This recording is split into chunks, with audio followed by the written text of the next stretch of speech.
Industri ekspor sapi hidup di Australia sangat bergantung kepada Indonesia. Terutama pada bagian Australia Utara, pemasukan utamanya adalah melalui peternakan sapi. Indonesia sendiri mengandalkan ternak Australia untuk memasok sepertiga pasar daging sapi. Namun, ada pun kesulitan regulasi yang dihadapi oleh importir di Indonesia. Richard Stanley merupakan Direktur Program Pembiakan Sapi di Indonesia Australia Commercial Cattle Breeding Program. Sebelumnya, ia telah mengelola perusahaan peternakan sapi terbesar di Australia, Elders Kilara, selama 10 tahun. I think it's absolutely critical to Northern Australia. It's proven when they suspended the trade back in June 2011, the politics around that proved that just how sensitive it is to Northern Australia. The trade's enormously important to the health of the economy in Northern Australia.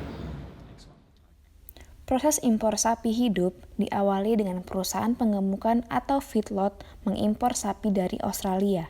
Setelah itu, sapi digemukan selama 120 hari hingga dijual ke rumah pemotongan sapi. Rumah pemotongan sapi lalu menjualnya kepada pasar atau bandar daging.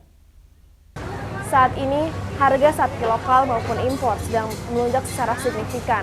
Walaupun pemerintah sedang melakukan berbagai cara untuk menurunkannya, pemerintah dinilai kurang efektif untuk menurunkan harga sapi tersebut. Diki Adiwoso memiliki salah satu perusahaan penggemukan sapi terbesar di Indonesia. Menurut Diki, hambatan utama impor sapi adalah regulasi pemerintah yang tidak logis secara ekonomi. Contohnya seperti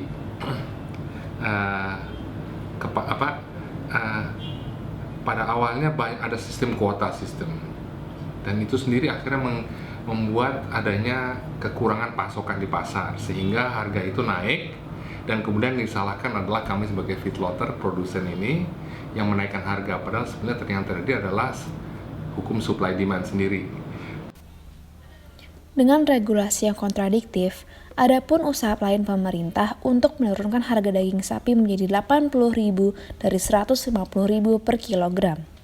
Namun, untuk pihak penggemukan sapi, hal ini dinilai tidak mungkin karena biaya produksi yang sudah mahal. So like today, right now, they ask us to sell the beef at Rp80,000. In the meantime, our cost of goods sold already gone up above that 80,000, close to about 110,000.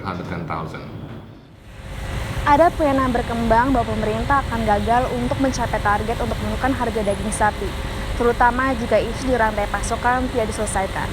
Putri Italia, Timothy Swanson, TVUI.